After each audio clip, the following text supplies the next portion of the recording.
قانون الساحة والبند الرحمة ممنوعة البيف، وانت مرشح تاخذ لقب صاحب القلب الرهيب. اعجابهم فيني واضح مقلديني بالملي، نفس الكورس بالاداء هرباي. ايش رايك تخلي فقرك في الراب فيك واصل، تسرق اللحن مالي قلي وبتصدق عليك وجعلها في ميزان اعمالي. اعمالك تقليد غيرك واعمالي انا من حربالي، وانا مالي في دور التقليد كامل متصنع كمالي. تهيؤك خلودي يقولوا كنت مشهور في الفسحة، الكل كان يفطر عليك وتسترجل بالفصحى. مكان بمكان بركان يمحي مدينتك، انا بركان الرب محي مسيرتك. تقليدك الاعمى واضح ما تقدر تصنع شخصية، قلم اللي دخل بيف كتب لك دور الضحية. كنت اشك بانك معجب وتيقنت من تفكيري، صرت احس اني ادس القيادات العمانية. ملك الزبات وقضى فنجات، ما سمعت رد بيها بسمع منكم مهات.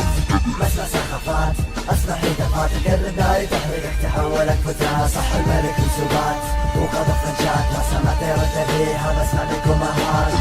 بسمع سخافات اسمع هتافات، تقرب ناري تحرقك تحولك فتاة. صعب تخش مجال بنتجل فيه القواعد، مو عذر للجاهل يفشل ويبرر بحجة صاعد. احب اشرب من دم خصمي لين اوصل حد الثمالة، انت مو قد البيف فاحسن لك كمل رسالة. بتستعبى من العابي مصاب بمرض عدائي، والقتل هواية عندي امارسها مع اعدائي. محتاج ابذل مجهود العلم اليهود، والحين انا وانت في غرفة وجزء من الناس مفقود. التنافس بين اثنين علامة تحت حزامي، فيهم غيرة انثوية مشتهين يبغون امامي. مستحيل يكون قدامي وفيهم بغضون ثواني، واغتصابي لهم علبة عادة بس انجز مهامي. تتساءل كيف تنهي بيف، قل يا ريتني ما دخلتها لاني ما انهي اي بيف الا ومتأكد اكلتها. خبر عاجل تلقاها معلق في كل الجدران، اغتصاب ما يا خليفة فرع سلطنة عمان. صح الملك الزبات وقضى فنجات، ما سمعت رد بيها بسمع منكم مهات. بسمع سخافات اسمع هتافات، تقرب ناري تحرقك تحولك فتاة. صح الملك الزبات وقضى فنجات، ما سمعت رد بيها بسمع منكم مهات.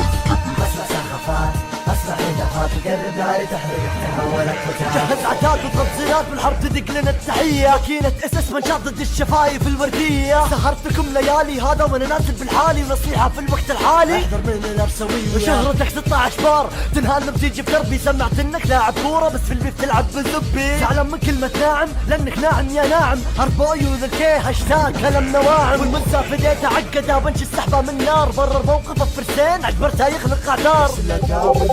يكفيني حشركم ما فسخت الفايتة بس عشان اخش 16 باب الافكار.